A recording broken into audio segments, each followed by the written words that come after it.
Good evening and welcome to tonight's driver's ed class. We'll wait for people to tune in. Not really surprised to see people waiting.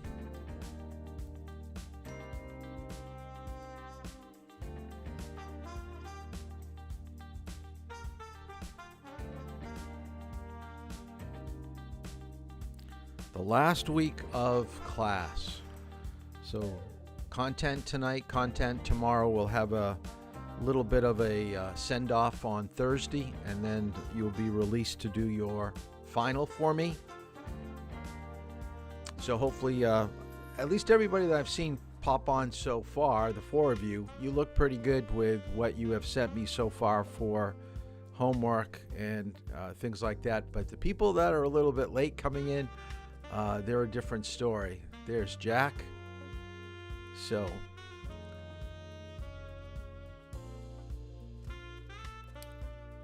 I guess we're supposed to get some more bad weather later this week, so we're gonna have to take that into consideration. Good evening, Sonia. So we're missing just a few people. We're going to finish off on our topic of road rage, and then tonight's subject is insurance and reporting car crashes and what to do in a car crash. So I tried to download a worksheet for the car crashes. So I got the back page. I wasn't able to get the front page downloaded. I'll have to try to do that a little bit later. I did download the observation sheet. If you're driving with me and you want a hard copy, I can give you a hard copy. All you need to do is have your parents sign it, indicating that you've watched them drive. They've assisted you and have helped you. And just send me a picture of that so I can put it into your file. Tomorrow night, we're going to cover highway driving and sharing the road with other users. So that'd be motorcycles, tractor trailers, and pedestrians. So that's going to be tomorrow's class. Oh, at the end of tonight's class, you are going to have questions to do to kind of get you primed for the final. We've covered a lot of the material over driving in bad weather, alcohol, and tonight being insurance. So we're going to group all three subjects into some questions for tonight. So we've got quite a bit to do. So let's kind of get out of the sound and get right into what we're going to discuss. Before I show you a clip, let me show you the clip. This is of a New Hampshire teen that was arrested and brought to court for a road rage incident a few years back. I want you to kind of key on his response when he comes out of the court, okay? Because we've got to take a look at behavior. What makes a person act out, and is there any real remorse? Do they wish that they could do things a little bit different? So let me show you this New Hampshire teen. PD tonight, Eller is keeping his license for now. Well, Tom and Tiffany, the judge thought it would be important for Eller to continue to drive as he looks for work. But it's hard to say what the employment prospects would be for a guy who can't explain why he decided to run someone else off the road. Police say they've never seen such a blatant case of road rage. Friday morning, 18-year-old Cody Eller appeared in court, charged with felony second-degree assault and vehicular assault. Just a few hours prior, around 4:30 a.m., investigators say he intentionally veered his Ford Fusion into a man on a motorcycle trying to pass him on Windham Road in Pelham. Mr. Eller admitted to the officers, made some sort of a comment to the effect of he wasn't going to allow the motorcycle to pass him. And that's what he tried to force him off the roadway. The victim ended up at Parkland Medical Center with a broken leg. The wife of 45-year-old William Hawksley says her husband was riding his Kawasaki from home in Brentwood to work in Lowell. Now he'll need surgery to fix his leg. News 9 caught up with Cody Eller after he bailed out. I wasn't thinking at all. Eller spoke briefly, admitting he was as confused as anyone else as to why he did what he did. I am not a dangerous man. I did not mean to do that, but just my thoughts and my actions just wasn't correct. Court paperwork indicates Eller sped up and crossed over the double yellow line to hit the bike as Hawksley attempted to pass on the left. A neighbor on 111A apparently witnessed the crash and called 911. While Eller has no explanation for his actions, he does want to apologize. I'm sorry for what I did, and I did not mean to hurt that guy with any intention. Mr. Eller does face some serious charges, but he does not have a prior criminal record. His only previous brush with the law was for speeding. Reporting live in Pelham tonight, Adam Sexton, WMUR News 9. Okay, one of the telling comments that he made was at the end was, "I did not mean to hurt Mr. Eller." Okay, you're in a car. He's on a motorcycle. You swerve over the yellow line and you hit him. You did not mean to hurt Mr. Eller. Something just doesn't jive, does it? And then earlier when they asked him the question when he came out of court, I don't know why. Okay, very impulsive. 18 years old, not too far removed from your age right now. You can't fly off the handle when you're behind the wheel of the car. It really is thinking out the process of what has happened. What did you contribute to the problem? And that's one thing we don't know with this case here of what he did. But we know that your actions do have consequences. And don't be surprised if you find yourself walking for a period of time if you're going to use your car as a weapon to teach people a lesson of why they shouldn't mess with you. Okay? It's a real problem. Road rage is a huge problem. Now, this next clip is a national clip that was on ABC, and they take it even a step further of some of the behavior that's on, I believe it's in Denver, on a major highway in Denver, some of the driving behavior out there. So let's take a look at what is happening out on the road out in the West. We all have it in us, even if we don't know exactly where it is.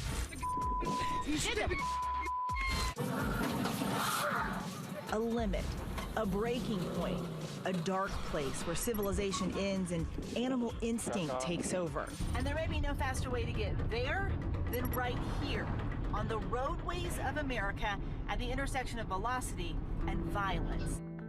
We have 2 victims here. You've seen the stories leading your local news. Another case of road rage. And polluting YouTube.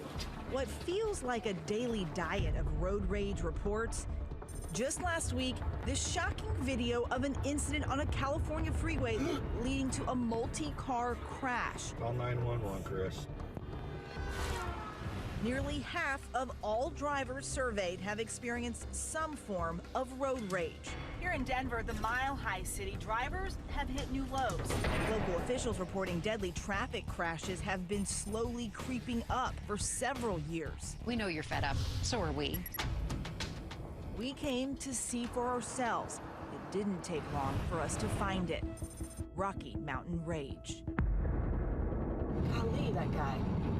He was like almost in our lane. You want reasons? Look around. The city's rush hour turns freeways into ant farms. It's a stop-and-go sea of brake lights. Yeah, it's not moving up there. What typically should be a 30-minute commute can take nearly an hour and a half, enough to turn any driver into a ticking time bomb. I was surprised at how bad the traffic is in Denver. It's heavy, it's crowded, and it's aggressive. Captain Jeff Goodwin of the Colorado State Patrol is fighting the uphill battle against an army of hot-tempered motorists. Don't touch me! There is that group of individuals that get up helter-skelter every morning. They're never on time. So now they're running late and they've got to make up that time. So how do they do it? They do it by pushing people out of the way, cutting them off, changing from the inside left lane all the way to the exit ramp right as they get there. Goodwin believes He's pinpointed the root of the problem. With more than 100,000 people transplanting to Denver every year, it's as simple as too many metal machines, not enough pavement. I used to think it was something like people cutting you off. But you know, one of the things that people really get angry about, if somebody honks the horn at you because you've sat too long at a light, I think they literally go from the Dr. Jekyll to Mr. Hyde. Around the country, it's not just gangbangers and street thugs mixing it up. It could be any of us. Take a look at these guys in business attire doing the WWE SmackDown. We showed the good Captain Goodwin some examples of bad behavior, and he provided us some potentially life-saving road rules to help you. Rule number 1, don't make eye contact. This motorist is out of control. And this victim is doing all the right things. Just stare ahead, don't engage.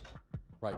Yeah, the minute you engage, who knows where this goes? Rule number 2, never approach the window. All right, wow, okay.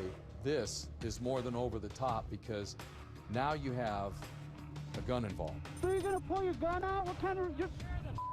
You never know who's packing heat. Exactly. Is approaching someone's window ever a good idea? Never do it. And most important, rule number 3, you don't always have to win. Looks like it's gonna be over. But as we see in this case from Houston, the parties involved just can't help themselves. And here we go. There you go.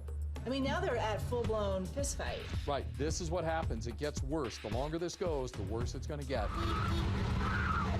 It looks like they just need to win the argument. That's what it is. Oh. It was 4:15 when we hit the road with Goodwin and his team. They prowled the interstate looking for bad behavior. We're looking for aggressive drivers. Triggers. Holy which often lead to the road rage we see on the news. This is a 75 mile. Well, we're doing 17 and a 75 at rush hour. I got a lady who was texting if you want to pull her over. Within minutes, Goodwin's team has spotted a common breed, a texter at the wheel. Goodwin says distracted driving, the #1 offense that sends drivers into road rage. And how does that end up leading to road rage? Well, when she's texting, she's not paying attention to everybody else out here. Next, we cross paths with a Leadfoot speedster, the deadliest kind of aggressive driver. I could see him in the rearview mirror weaving in and out. He was trying to find that opening. And that's when people get mad. Right. It was now 5:45, the road rage witching hour. Yeah, we're pulling out. Goodwin says the peak time for trouble. And the cops had busted this aggressive driver for skipping the off-ramp and blazing her own trail altogether. Right now, there's a warrant for your arrest.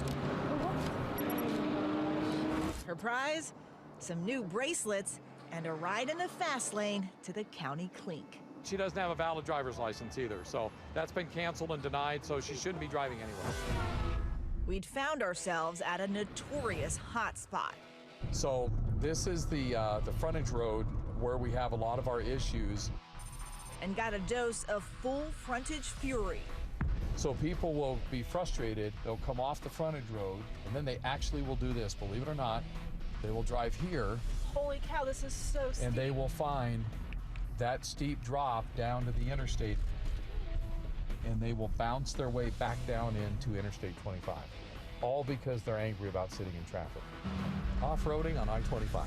Yeah.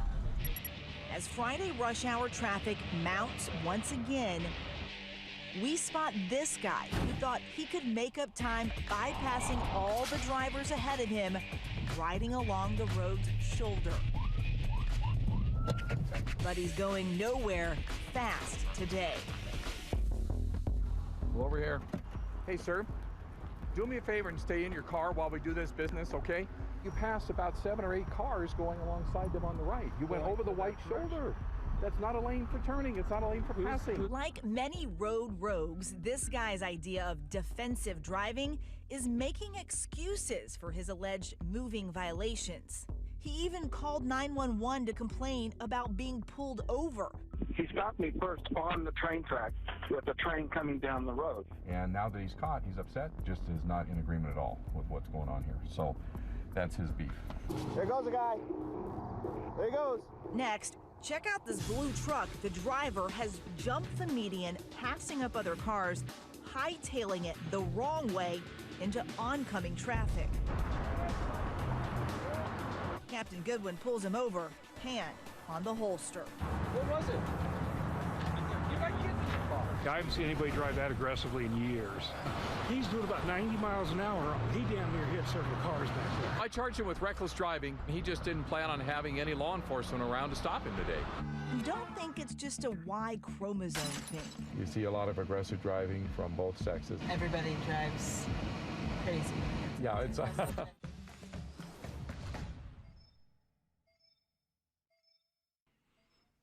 So you can see that it happens in every state. You probably see it more on the highway. That's going to be patrolled a little bit more than we do on local roads. But we still see behavior like running stop signs and traffic lights and passing and no passing areas in rural areas. But highway is really where you're going to see a lot of it. And he mentioned a few things that I want to kind of go over once again. And I want you to write these down because I really think it will help you out if you ever get in a situation. The first, and a lot of times this will happen in traffic, is do not get eye contact. If someone pulls up side by side with you because they're upset with you, they could be beeping their horn, they could be giving you the finger, but try not to look over at them, because once they've got your attention, then they're going to try to get inside your head. And then that's when it's going to really get really, really bad. Now, if you're the aggressor, never get out of your vehicle. Nothing is good going to come from getting out of your vehicle. Other people can use their car to run you over, bump you, knock you over. They could get out of the car with something that could harm you, like a baseball bat or chains. It's amazing, and you could see it from the clips. And that's the thing, is that other people are going to be watching, and not only watching, but they're going to be filming what's going on. So your description of what happened may be different than what the video says. Like we saw in this last clip where the guy said he was stopped on the railroad tracks. He wasn't. He was off about 20 feet from the side of the railroad tracks. He wasn't in harm's way, but he wanted to try to make life difficult for that police officer. The third thing is, don't feel like you have to put yourself in a situation where you've got to prove a point and win the argument or prove a point. Just let it go. Try not to make things escalate. Second thing is, if you are stopped, if you're really in fear of being harmed, call 911. You really want someone to come to your aid. So make sure that you give a description of the car, because they could speed off, but give a description of the car, a license plate number if you can, basically what happened. And of course, they're going to probably talk you through the information that they need, like your name, and they've got your phone number because you're calling, but your name. And the last thing is, look for a safe place. If you're going to stop somewhere, make sure there are people around. Make sure that people can see what's happening, because a lot of times when things get out of hand, there will be some good Samaritans around that will try to make cooler heads prevail, and they could come to your aid and settle maybe, the person down from screaming at you and assaulting you. So I would always look for, a gas station, because there's always going to be activity there, near an entrance to a mall or a store or something like that. But try not to get into the back part of an empty parking lot, because then there may not be anybody back there. So that is road rage that I wanted to kind of clear up and go over. Now, what we're going over for tonight is what's going to happen. Let's just say, and I hope this never happens to you. I hope you go many, many years of safe driving with no incidents, no car crashes. But I would say, and you can do this in comments. I'm going to put the question out here, so I want you to answer the question. Excuse me. How many of you have family members that have been involved in a car crash? Because in a lifetime, and I've had someone hit the driver's ed vehicle. When I was working for the state of New Hampshire, I was in my pickup truck going to work, and I hit black ice, and I swerved off the road. I wasn't able to regain control, and I hit a tree head on. So it was a single vehicle crash, but I've had a crash by myself. At some point, you're going to have to call the police because you've hit somebody or somebody's hit you. It's just a way of life. So we might as well talk about what's going to happen or what should happen when you do get hit. Now, I want to talk a little bit about always being ready and prepared. Every day that you drive, you should think, of course you want to get to where you want to go, but it should cross your mind if things do not work out. If I do have an incident, even like a road rage incident, these are the steps that I'm going to take. You always got to be planning ahead of what am I going to do. And part of that is called defensive driving. And if every driver always followed the rules, always drove sensibly, driving would be simpler and safer. Now, it may not be you that's going to be the problem out on the road. It could be the other people that are driving around you. So this is where these two bullet points I want you to write down is that as a driver, you should be actively involved in looking for anything that could go wrong. So look for the illegal acts, people that are speeding, people that are running stop sign, people that are jaywalking, people that are not staying in their lane. So you're looking at people's mistakes, and if they don't fix them, you've got to deal with it. So this is what you're doing, is you're mentally thinking up the road, what do I really have to be concerned about? Now, the second point here is that once you take note of what is happening up ahead, then you're basically changing what you do. You're speeding up, you're slowing down, you're moving to the right, you're moving to the left. You're doing everything that you possibly can not to be involved in a crash. Now, I know I've got accident up here. This is the terminology that the state, I really like the word crash better than accident. An accident basically just kind of takes you off the hook from any responsibility. It's something that just happened. There was nothing that could have been done. But I think most of the time, if we were to take a look at one vehicle hitting another vehicle or hitting an object, there's always something that could have been done differently for a different outcome.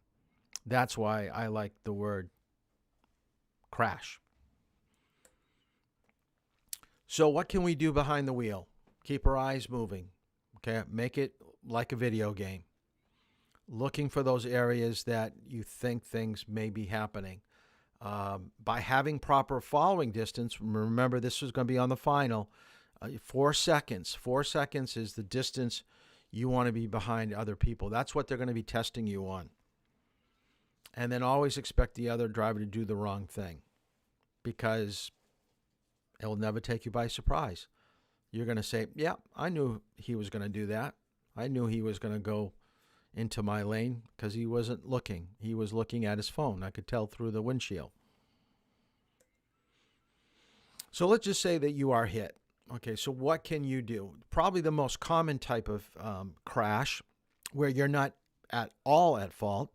If you're getting hit from behind, it is entirely the person behind you. Even if you were to slam on your brakes, and we call that brake checking, if you were to slam on your brakes as hard as you can, the people behind you still should be able to stop if they've got their 4 second following distance. Now, if they're closer, like 2 seconds, there's not enough time. They're going to hit you, and it's their fault. Now, you contributed to it because you hit the brakes harder than normal in an area that you probably didn't need to brake that hard, and they may try to bring that up if it ever went to court, but it's going to be very hard to prove because most people are going to say, oh, I thought I saw something darting out in front of me. I didn't want to hit it, so I hit my brakes real hard. This is why you ran into me, because you were following too close, you were going too fast. But that still means you have to go to court. You still have to try to plead your case. I just wouldn't do it. I never want to teach people a lesson. This is part of what we were talking about with road rage. Brake checking is not a good idea. It is not something that you're going to want to live through. It's lengthy to get your car fixed. It's lengthy in time-wise to go to court to figure out who's really at fault. I would never, ever encourage anybody to encourage that type of behavior, to teach someone a lesson. Now, it'd be another thing if truly someone ran out in front of you and you had to stomp on your brakes because then you are left with no other choice. So if you're going to get hit from behind, you got to remember that if you're stopped, and this is the scenario that it is, you're stopped at a traffic light. If you do not see the tires touching the pavement of the car in front of you, that gives you a little bit of a buffer zone. That if you get hit from behind, your car will get pushed into another vehicle. So now there's damage to your back, there's a damage to your front. Now, even though you're not at fault, you got a car that's all messed up. Hold the steering wheel. There's going to be some movement of your body. So we talked about how your head goes over the top of the seat. That's called ramping. This is why you want to make sure that your headrest is meeting the back of your head squarely. Now, there's nobody in this class that is tall enough to have a problem with the headrest, so we can get it in the car, adjust the seat, and we're going to be perfectly fine. But I've had, I believe the tallest person I've had in driver's ed was about 6'10". And no lie, his knees were almost touching the windshield wipers and the directionals on either side. They went up halfway up the steering wheel. It was like he was driving a go-kart. That's the tallest person I've ever had in the car, 6'10". Crazy tall. Crazy tall.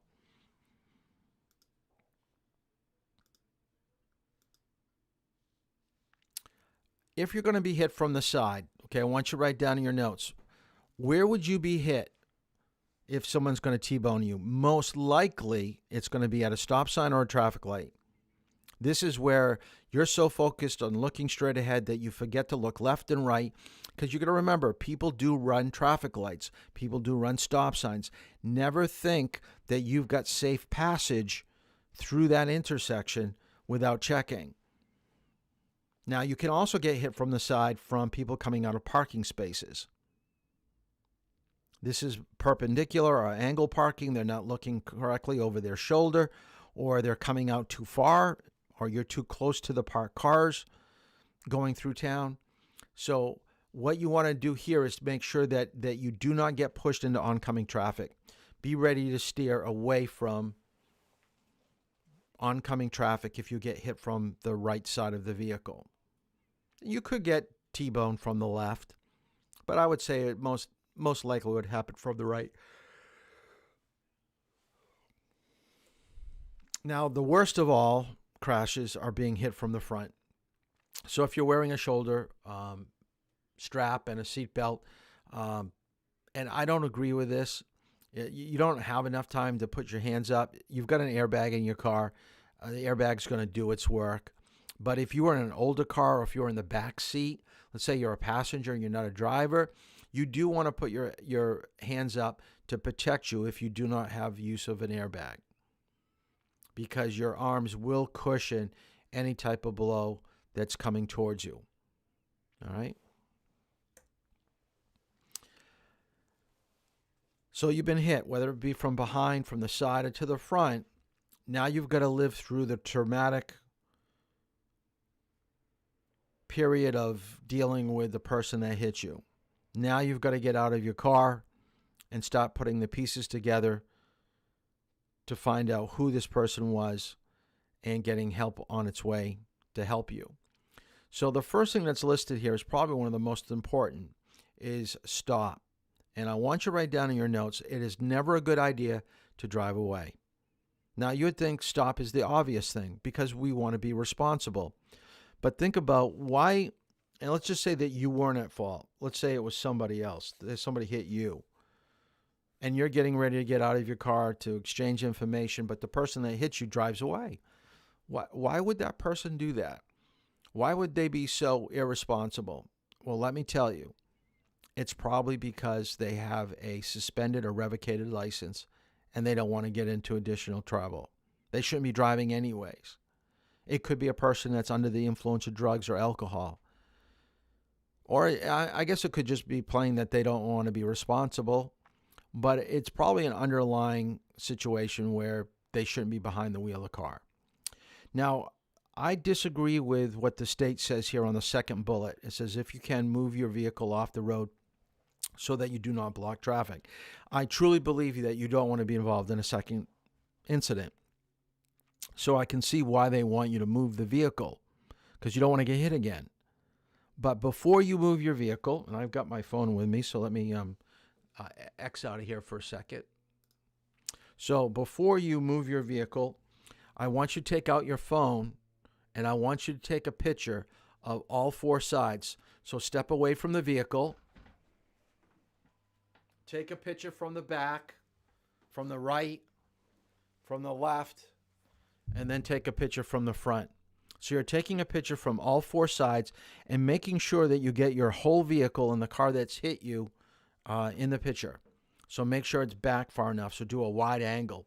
Now, the reason why you're doing this is it gives a relationship of your car to the car that has hit you or the car you've hit. Because once you move vehicles, and this is why I disagree with it, once you move a vehicle, it is very hard when the police come to investigate to really prove who's at fault. You've probably seen many movies where there's a crime scene and they put yellow tape up as they're doing investigative analysis of the crime scene. So they're looking at pavement markings, they're looking at skid marks, they're looking at placements of vehicles. But once the car is moved, you've lost that vital information of really who may be at fault. But a picture doesn't lie. So they could probably recreate, by taking other measurements of finding out where cars were placed. So I'm a firm believer of taking the time and taking pictures of my car first. This is the first thing. Okay. But I guess I would say call 911 first. So call 911 first, then take your pictures. Once you've taken the pictures, then you can move your car so you don't put yourself in harm's way. Okay, so let's talk about who else might need some help. It takes a while for an ambulance to get to the scene of a crash. So giving aid to any injured people is extremely important, especially when it's a violent crash, because people can bleed. So putting on direct pressure, putting on a tourniquet could be life and death for some people. Now, if you've taken health class, I think you're probably all familiar with the Good Samaritan Act or law, I guess you could call it, is that if you, out of the goodness of your heart, help someone and you stay within the skill level of what you've been trained, it is very difficult for them to come back and sue you. So that means staying within your training. Because too many people would say, I don't want to help out because I don't want to get sued, but then people would die. I mean, they need your help. So I would always help out, but I would never do something I'm not quite familiar with or I don't feel comfortable doing. So CPR, mouth-to-mouth, direct pressure, tourniquets, all that stuff, if you've been trained in it, go for it, okay? You could be in the evening news. You could be a hero. I've been at the scene of a crash and I've helped people before, okay? Always staying within what I felt my skill level was. I didn't have to do too much, but to keep people or the person that was injured, I dealt with the passenger. Someone else dealt with the driver. But I kept her calm. I kept her sitting in the seat until the ambulance came.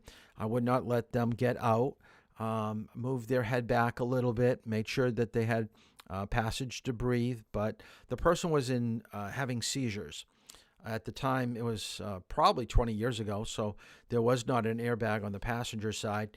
And the girl, I think she was probably a teenager, hit the windshield, and you could actually see the imprint of her face right in the windshield, and she was having convulsions and seizures while I was attending to her.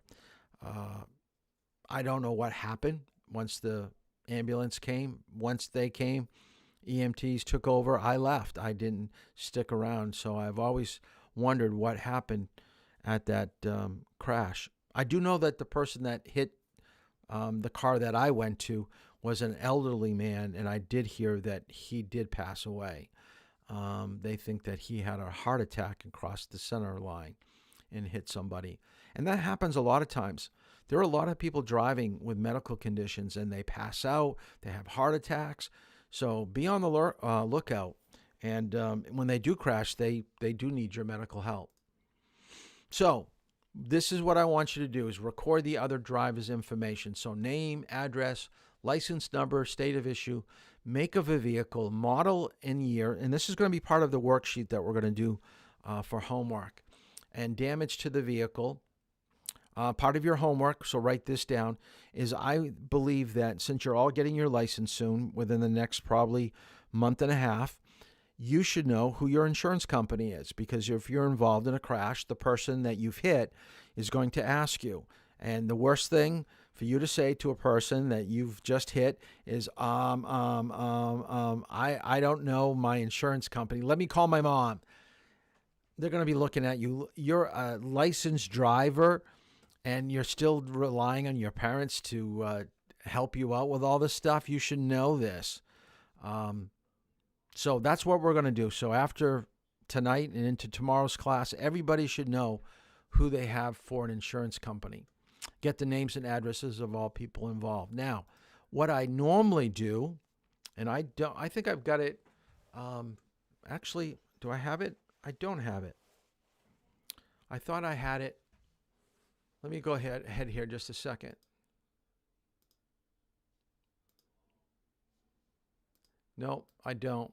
I thought I included it here. But when it says record the other driver's information, this is what I want you to write down. You should take a picture of their license. So all this information, name, address, license number, and their registration. So that would give you the make and model of the year. So you get a lot of information from license and registration. The college student from UNH that hit the driver's ed vehicle, she gave me her name, and I thought I had it right on a slide. Maybe it's coming up a little bit later.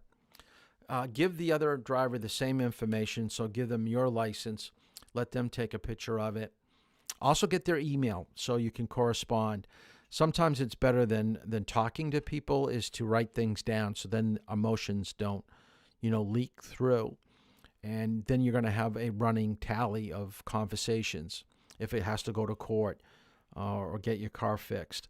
So I always like text messages, and that's why I have attendance and why I want your homework by text messages, because I have proof that you either did it or you didn't do it. So if I had to talk to your parents about something, it's your word against my word, but the text messages tell the truth. Okay, it tells the way it really went down. So I would, do text messages or an email.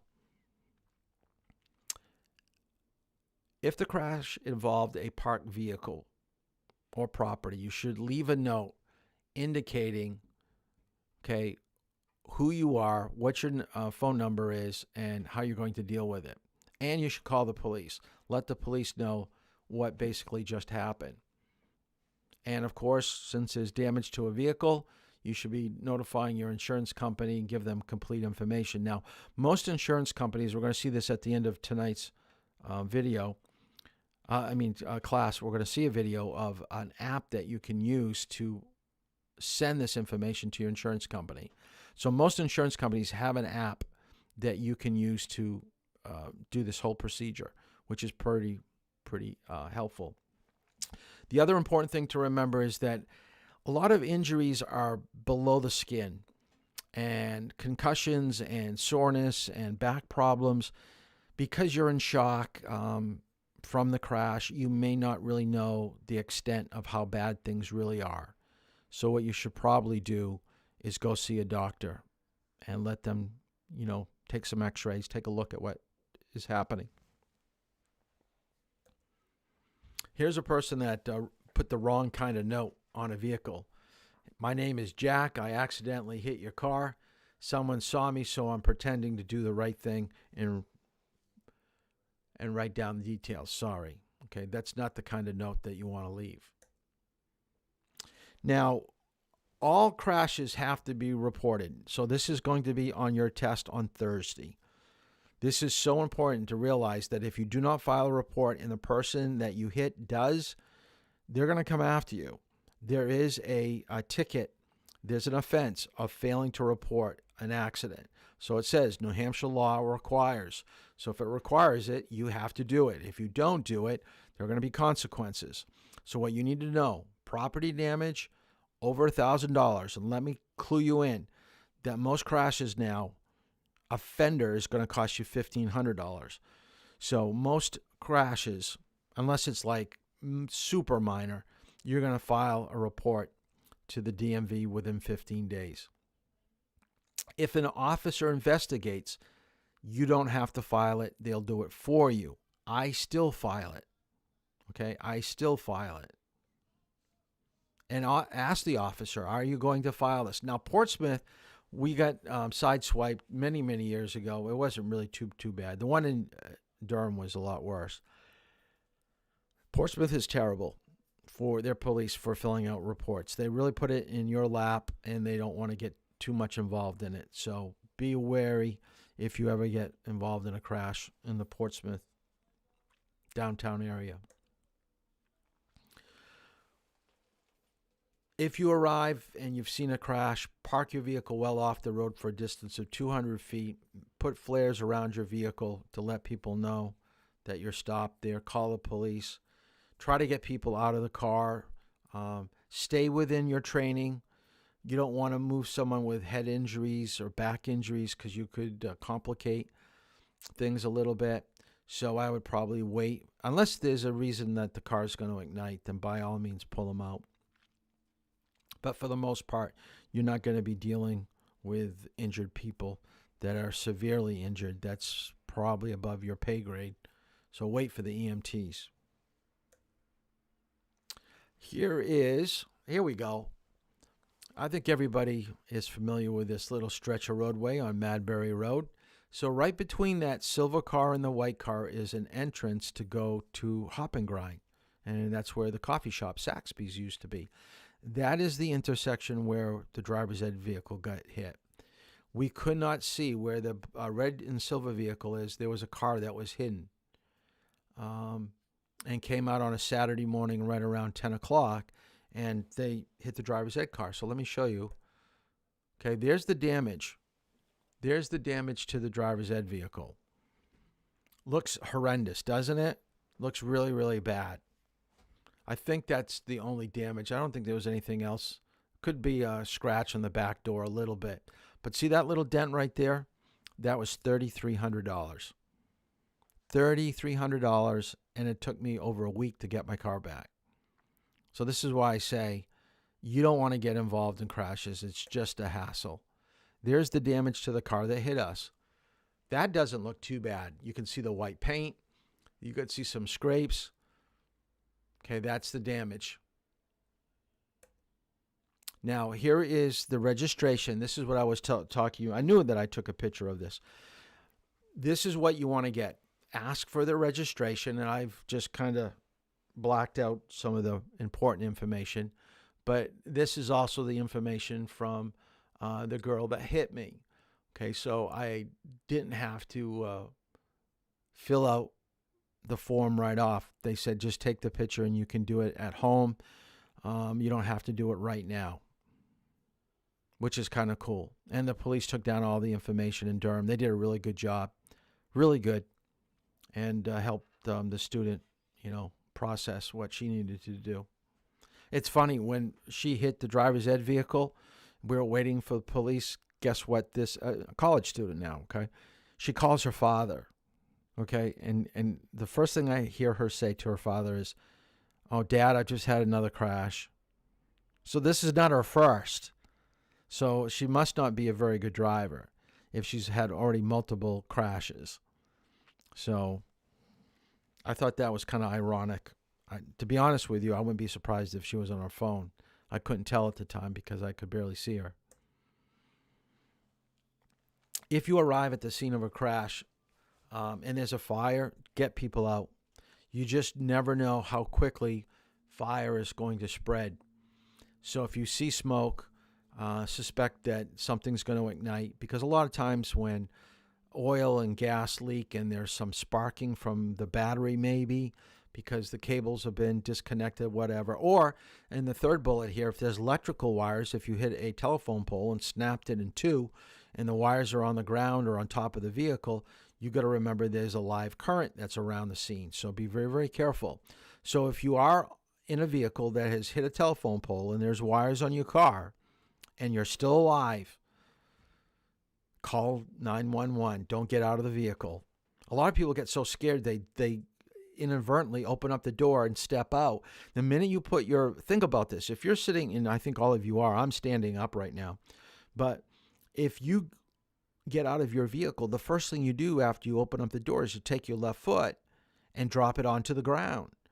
Now, when your left foot is on the ground and your right foot's in the car and you've got electrical current on top of your vehicle, you now have become grounded and you're going to get electrocuted. So what they're saying here is you should jump free of your vehicle with both feet.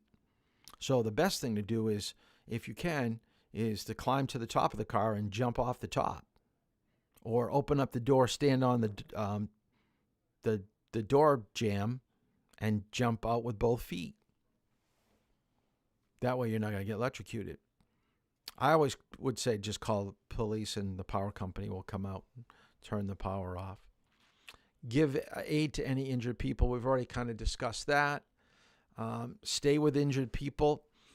If the ambulance arrives, then you can leave.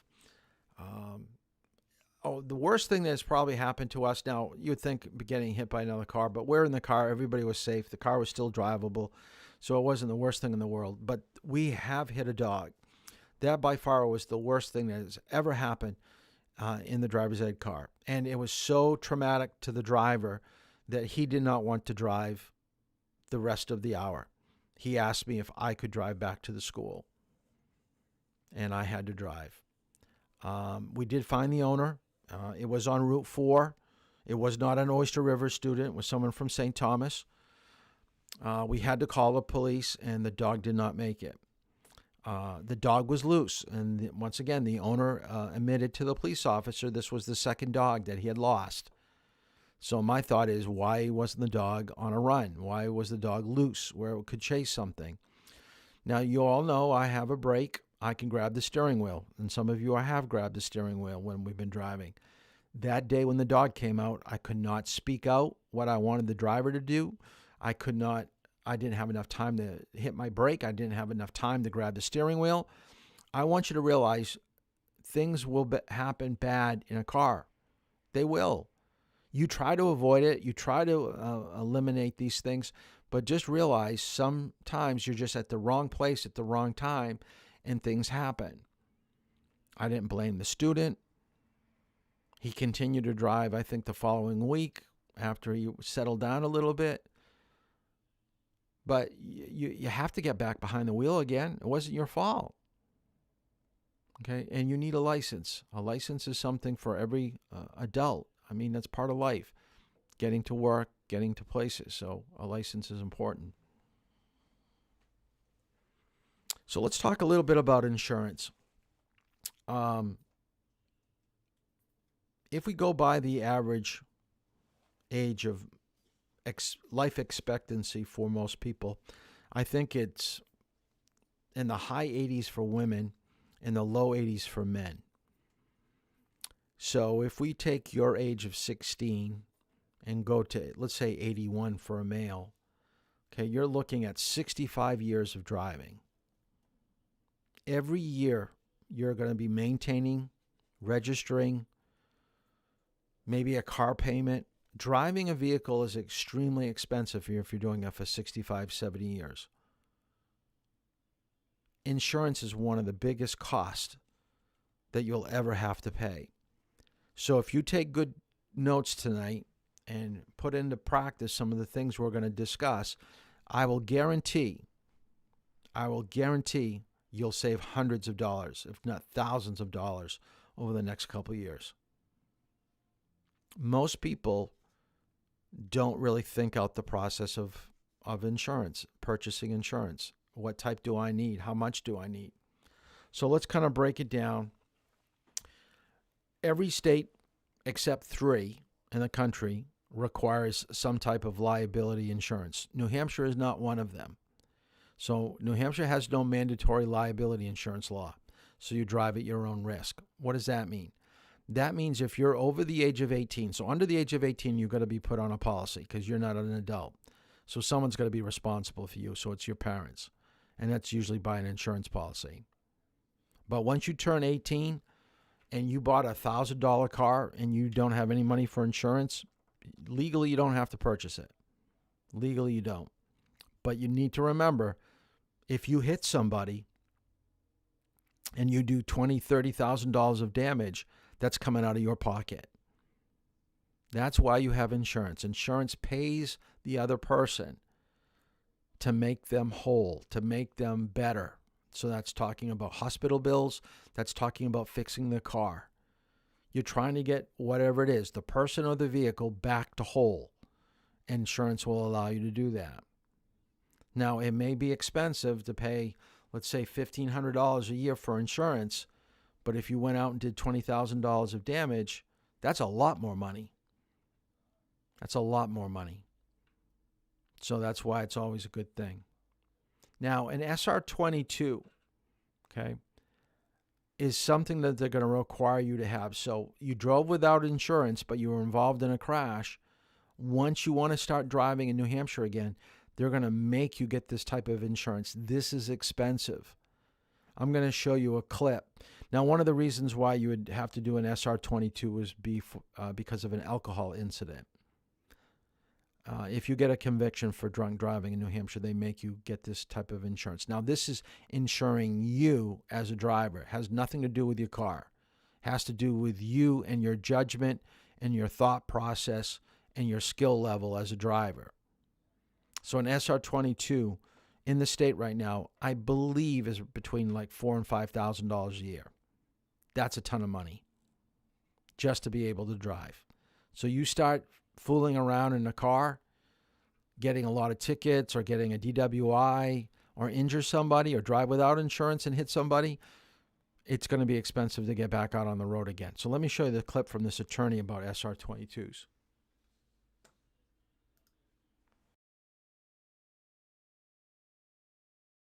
When deciding whether or not to hire a DWI lawyer, many people consider the direct consequences of a DWI conviction: a loss of license, a fine, possibly having to take some alcohol classes. But one collateral consequence that many people don't realize is that the state will require you to carry something called SR22 insurance. It's a very expensive form of insurance, and you're required to carry it as a condition of your license for a minimum of 3 years.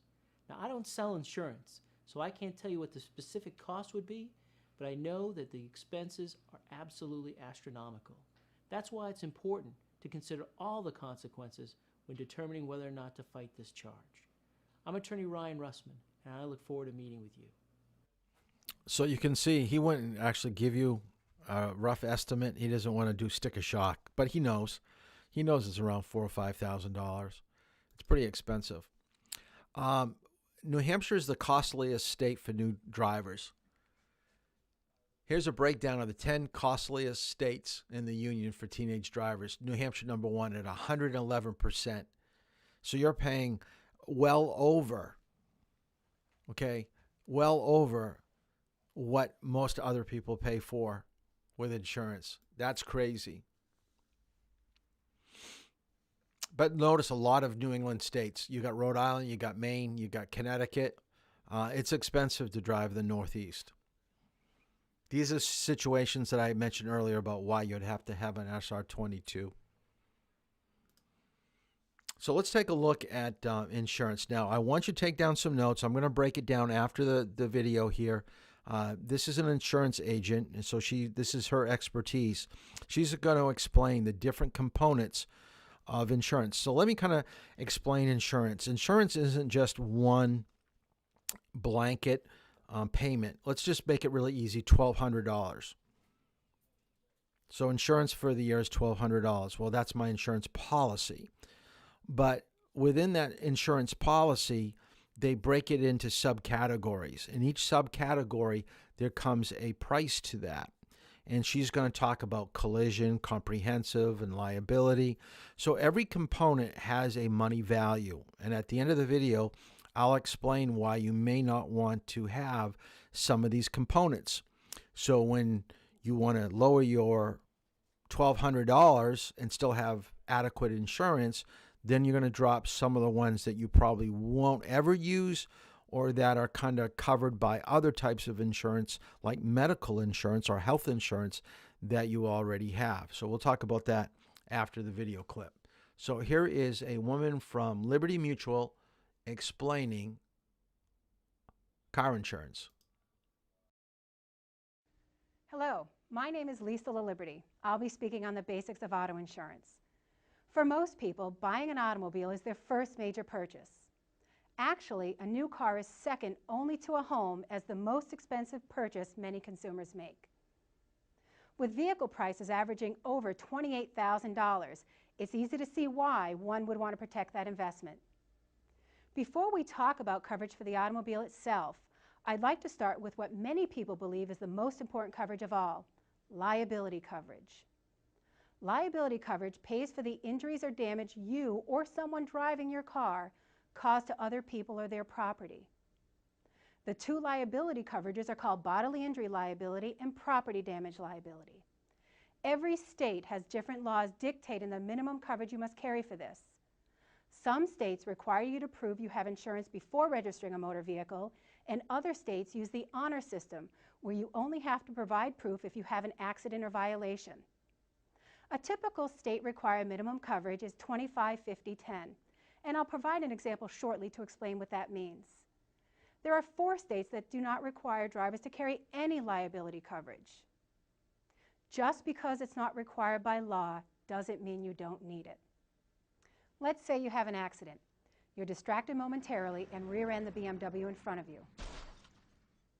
There are 3 people in it, all of whom suffer some injury.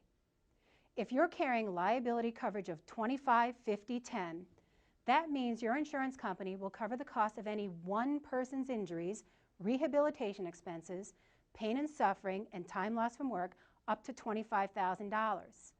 But they will not pay more than $50,000 for the accident, regardless of the number of people injured. This is the bodily injury portion. And your insurance company will pay up to $10,000 for the property damaged. So 3 people are injured. Let's say their injuries total $75,000. And the BMW has rear-end damage of $13,000. Your policy will pay for $50,000 for all injuries and $10,000 for the property damage. Where does the remaining $25,000 for bodily injury and $3,000 for property damage come from? Once your policy pays the maximum limits, you could be held personally responsible for the remaining amount. It's generally recommended that you carry more than the state minimum coverage to protect yourself from this financial risk. The next coverage under an automobile policy is medical payments coverage. This provision protects you and your passengers if you're hurt in a car accident, regardless of who's at fault. The coverage also extends to you and your family members if you're a passenger in someone else's car or if you're a pedestrian injured by an automobile. Medical payments coverage pays the medical bills resulting from an accident up to a per-person maximum, commonly $5,000. There are no deductibles and no waiting period under this coverage, and prescription drugs related to the injuries are covered. Consider that accident with the BMW again. Let's say that you and your passenger are both injured and taken by ambulance to the hospital. Medical payments coverage of $5,000 will cover the cost of the ambulance ride, the emergency room visit, and subsequent doctor's visits up to $5,000 per person. If your medical bills total $7,000 and your passengers total $3,000, the policy will pay $8,000 under this coverage. Some states have a medical payments coverage known as Personal Injury Protection, or PIP. This coverage may have a deductible, and it may allow you to collect for lost wages and rehabilitation expenses, 2 things that regular medical payments coverage does not cover. A third coverage provided by an automobile insurance policy is uninsured and underinsured motorist coverage. This coverage is quoted similarly to bodily injury liability. Even though mandatory insurance laws exist in 48 states, nearly 15% of all accidents are caused by uninsured drivers. Uninsured motorist coverage provides protection for you and your passengers when you're injured in an accident with an uninsured motorist. It will cover your medical bills, rehabilitation expenses, lost wages, pain and suffering, things you could have claimed against the at-fault party's insurance if they had it. Underinsured motorist coverage will cover those same losses if the at-fault party's coverage is insufficient for your loss. Keep in mind, in most states, the uninsured, underinsured motorist coverage applies to injury only and not for damage to your vehicle. Protection for your automobile is provided under the collision and comprehensive portions of a policy. Collision coverage applies when you have an accident involving another vehicle or an object, such as a telephone pole, a guardrail, a building, or when you overturn your vehicle. Comprehensive coverage applies in losses involving fire, theft, vandalism, broken glass, hitting an animal, flood or hail damage, or other losses not caused by collision. These coverages have a deductible, the amount you must pay before the insurance company pays for damages. Common collision deductibles are $500 or $1,000, and common comprehensive deductibles are $100 or $250. If your automobile is financed, then you're required by the bank or financer to carry comprehensive and collision coverages until that loan is paid off. It's important to note, an insurance company will never pay more to fix your vehicle than the vehicle is worth. Two other coverages available through many insurance companies are towing and emergency road service and rental car reimbursement. While these coverages are optional, I always recommend them as part of my full coverage package. Automobile insurance rates are based on many factors, including where you live, your age, what you drive, how much you drive, and the coverage you carry. One way to keep your insurance costs down is to take high comprehensive and collision deductibles. As a vehicle gets older and is not financed, many people choose to drop these two coverages completely as a way to save money. Additionally, many people choose to pay for small claims out of their own pockets as a way to keep their rates down. But remember, the coverage you carry is just one of the factors contributing to the cost of insurance. There are things you can do to make sure you get the best price possible. The first is to keep your driving record clean. Your driving record is used as a predictor of future experience. Accidents and violations stay on your record for 3 years, and major violations and suspensions stay on for 5 years. Many companies now use a scoring model that combines your driving record with a variety of other information, including certain elements of your credit history and prior insurance claims to determine your cost for insurance. This means that paying bills on time could affect your insurance rate, as could the number of claims you file on your policy. Automobile insurance can be confusing, but a little knowledge can go a long way in providing you the protection you need.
Okay, I'm gonna try to get the mic going again. Hold on a second. Can you hear me now?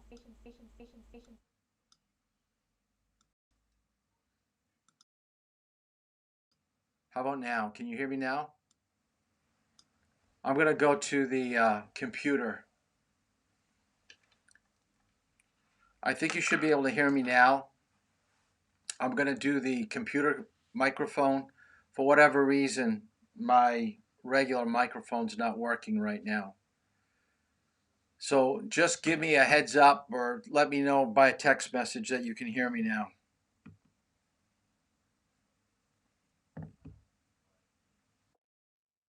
Okay. All right. Now we're good. Okay, these three terms, one of them is going to be on the final. So the first thing I want you to understand that an insurance policy is a legal contract between you and the insurance company. They write it up and you sign it. So the minute you sign it, it becomes legal. So everything that is stated is going to be factual, meaning that if you want to break one of the terms, you're going to have it rewritten. Or if you have a crash and you think the insurance company isn't standing up to their side of the deal, then you're going to have to go to court. Now, the premium, the amount of money that you pay each year for the insurance policy, doesn't have to be paid all in one lump sum. So think of a premium. Let's once again use $1,200. That can be broken up monthly. It could be every 3 months. It could be every 4 months. But and write this down in your notes. If you pay for it up front, you get a little bit of a discount. So the more money that you put into your insurance premium each time, it's going to be a little bit less. If you break it into like 12 installments every month, if you were to total up all 12 months, it wouldn't be $1,200. It could be like $1,300, $1,350. So they're going to start charging you what they call administrative fees. So try to pay for it all up front. Now, the deductible is the hardest thing to understand. And she did a pretty good job in the video. That's the amount of money that you pay for each crash before the insurance company kicks in the remaining cost. So the simple example of a $10,000 crash, your deductible is $500. You pay $500. Now the insurance company pays $9,500. Now that deductible can change. So this is where you're going to save some money. So what you're going to learn right now is going to save you a couple $100. So ask your parents after tonight's class, do they have the highest possible deductible? What do I mean? Let's go back to the example of $500 deductible. Your premium is $1,200. If you went to a $1,000 deductible, so you doubled your deductible, your premium of $1,200 would probably go down $200 to $300. You just saved yourself $200 to $300 by increasing your deductible. But you're going to say, but Mr. Toll, if I get involved in a crash, I have to pay $1,000 now rather than $500. Now, I very rarely get into a crash. Personally, I haven't been in a crash in my own vehicle in 24 years. If you think you're going to be a good driver, why would you want to pay a high premium and a low deductible? Always go with the high deductible to bring your premium down, because you've got to pay the premium every year. That's a must. So you have to do that. Now, this is what a basic insurance policy in New Hampshire would be if they required you to have insurance. And I don't expect you to remember all of this, but I just wanted to show you that it's the bare minimum. So let me explain. 25,000 injury or death to one person, 50,000 injury or death to more than one person, 25,000 damage to property. So if you're involved in a crash and with one person and the damage is 30,000, you've got 25 the insurance company is going to take care of, but you're going to be on the hook for the other 5. So I would never recommend a policy like this. A common policy looks like what we have over on the right. Rather than 25,000 for injury or death to one person, it's 100,000. More than one person in the car, it's 300,000, and then property is 50. The thing to remember is you get to build your own policy. Now, I don't want to insult anybody that may have a parent that does insurance, but you've got to remember that an insurance agent needs to make money. They have to have a living. Do you think they make more money on a bigger policy with more components to the policy, or do they make more money with less money and less components to the policy? I think we know the answer. I think we know that they may have you purchase things that you might not necessarily need. So let's go through the most important types of insurance. This is a must. You must know this one. Liability is the most important type of insurance because it takes care of the other person. So what they're going to take care of is the medical, rehabilitation, funeral bills of you and of their passengers, the other driver, pain and suffering, lawyer cost, and replacement of their vehicle. You're taking care of everything that other person may need to have taken care of. That is the most important type of insurance, is liability, by far.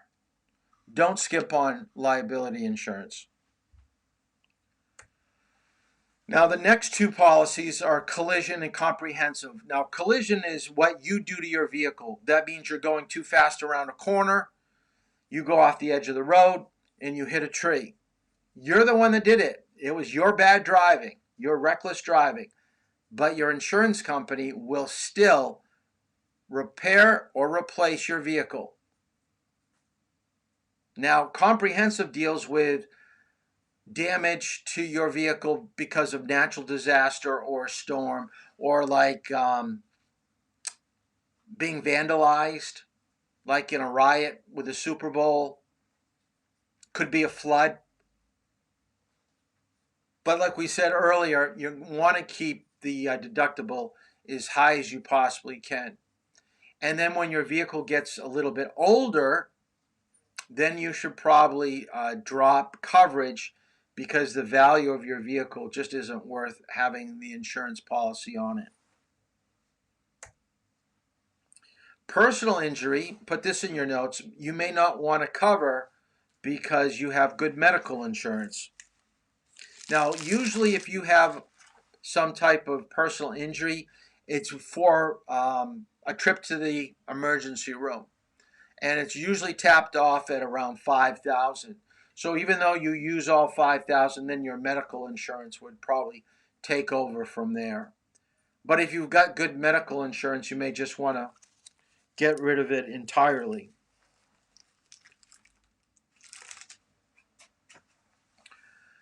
The other two types of policies or components to a policy is roadside assistant and rental reimbursement. I never get this on my policy. I always get AAA. I have another driver's ed vehicle. I have another personal car, so I really don't need to get to work or to do my work. I have that already covered. So that's just not part of my policy. Now, these two things on your policy could save you $50 to $100. And over 3 or 4 years, that's a lot of money.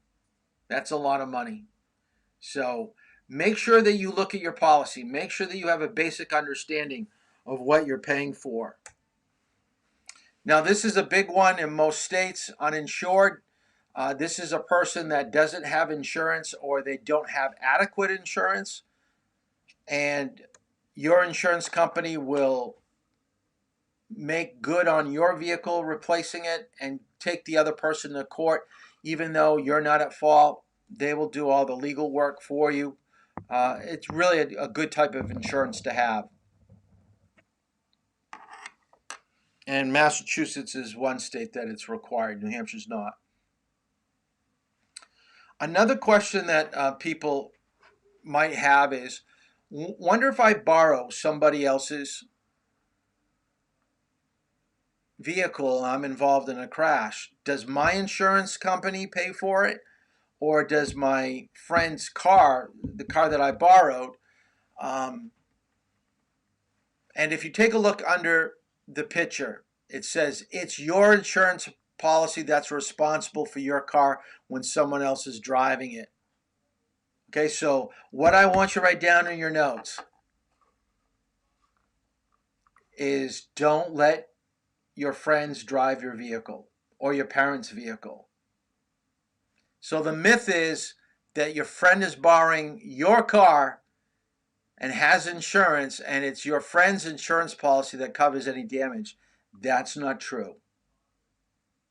It's your car or your parents' car. So don't let your friends, especially your crazy friends, drive your parents' car, because your parents are going to have an increase in their insurance policy. And that's the other thing you've got to remember, is that if your driving is so bad, your policy is good for a year. At the end of the year, your insurance rates are going to start going up. And usually they go up for 3 to 4 years. Then after about 3 to 5 years, you're going to start seeing a benefit of your rates going down again. So just remember that if you're digging yourself a hole, when it comes to insurance, it's a tough hole to get out of. It's going to take some time. So, the myth of men paying more than females. It is basically true, but not true with every insurance company. So here's a chart showing you a premium, and these are all insurance companies. And one of the ways that you can save insurance is to shop around. I will almost guarantee, if you ask your parents tonight, if they're in the room, ask your parents, when was the last time they changed insurance companies? By switching to a different insurance company, they want your business. So you're going to probably find a lower rate for the same type of insurance. So every 2 to 3 years, you should be swapping out insurance. So notice nationwide at the bottom, males pay about $25 less than females. So every once in a while, you'll see it a little bit different. Same thing with Allstate. Females are paying more than males are. So the majority of the time, males are paying more. So, as I said, compare rates every year or two. And then just shop it around. Just continue, maybe go back to where you were a couple of years ago. But someone wants your business, they're going to give you a better policy. We already talked about don't carry collision or comprehensive coverage in older cars. It's a waste of money. We talked about increasing the deductible to reduce premiums. Take a defensive course. We talked about the winter weather driving school. You take a class like that, or take a motorcycle class. Even driver's ed. Taking a driver's ed class is going to reduce your insurance rates compared to people that wait till they're 19 or 20 to get their license. Here's a good one. Get good grades. Okay, when was the last time you heard that good grades were going to save you money? Well, insurance is one of those cases. Pay bills on time. Pay them up front. Go on your insurance policy of your parents. Don't have your own. Your parents may force you off theirs because they don't want you to wreck their good rating. So your parents may make you get your own car and your own insurance policy. But by far, go on your parents' policy. It's better. Choose a vehicle that's less popular among thieves. Make sure that your car is equipped with safety equipment, like the latest with technology, with airbags and tracking and things like that. You're going to get a better insurance rate. Some of the myths that we hear about: red cars pay more than green cars. That's not true. The color of your car has nothing to do with insurance. Another thing to remember is that where you live, if you live in the city, you'll be paying more than if you were living in the country. So those that live in Madbury and Lee will be paying less than people that live in Dover or Portsmouth. Once you get married, your insurance rates will go down a little bit. See another way that you can save. Oh, the size of the engine. Okay, when you're shopping for vehicles, be very, very careful about modifying cars and getting cars with it, because of more cylinders, the faster the car will go, the more likely you're getting a speeding ticket and more costly to repair. So getting a 4-cylinder car is going to be cheaper than getting a 6-cylinder vehicle. So those are things to think about. Let me show you the insurance. This is the car app. And this is an insurance agent that we have our truck insured with. It's called IntelliDrive. And it basically takes a look at your driving behavior. There's ways that they can put a modular into your vehicle and sees how you accelerate, how you brake, how many miles that you've gone. And you could save up to 20% by driving responsibly and safer. So that's something to take a look at.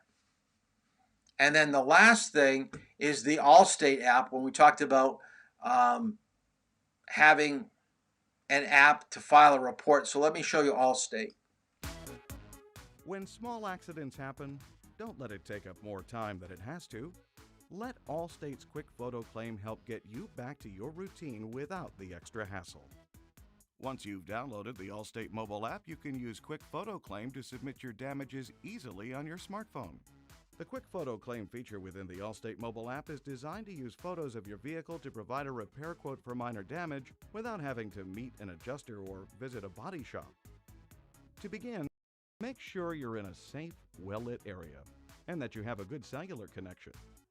Open your Allstate app and select Quick Photo Claim from the home screen. After entering your claim number, the app will prompt you to take at least 3 photos of the damaged area. To avoid glare, turn your mobile camera's flash off. Tap the screen to focus the camera if the shot seems blurry. Next, Quick Photo Claim provides a frame for you to take photos of all 4 corners of your vehicle. The last step is to capture a photo of your odometer and VIN.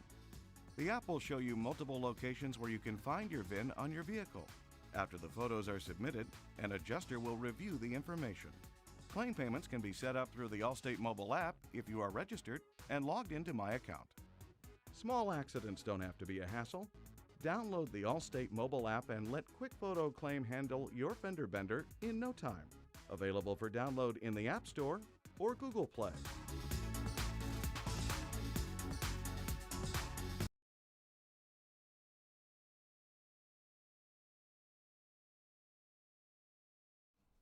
Okay, I think I'm back to my regular mic. Every time that I move around and I get static electricity, that the mic goes crazy and it shorts out on me. So I'm back to the original mic. So hopefully you can hear me because we're going to talk about homework. So this is the, let's see if I can drop it up. There you go. This is the accident report that I want you to fill out. Okay, this is the first part.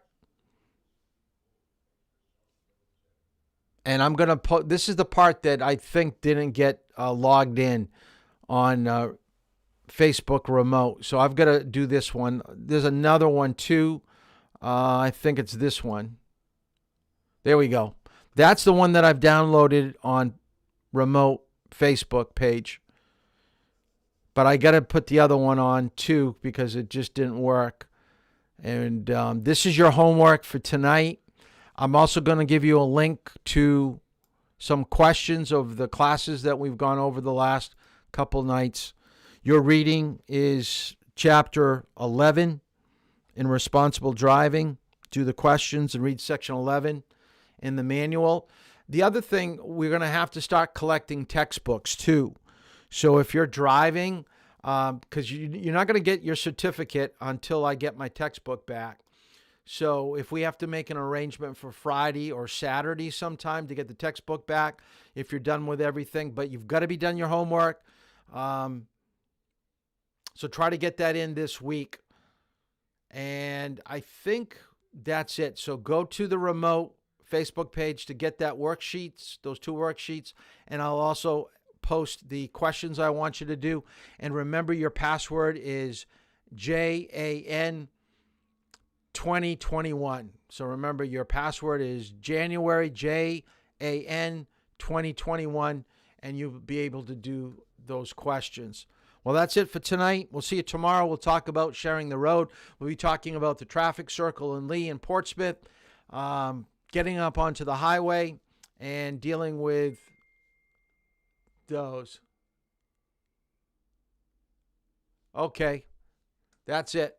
So we'll see you tomorrow. Have a good night.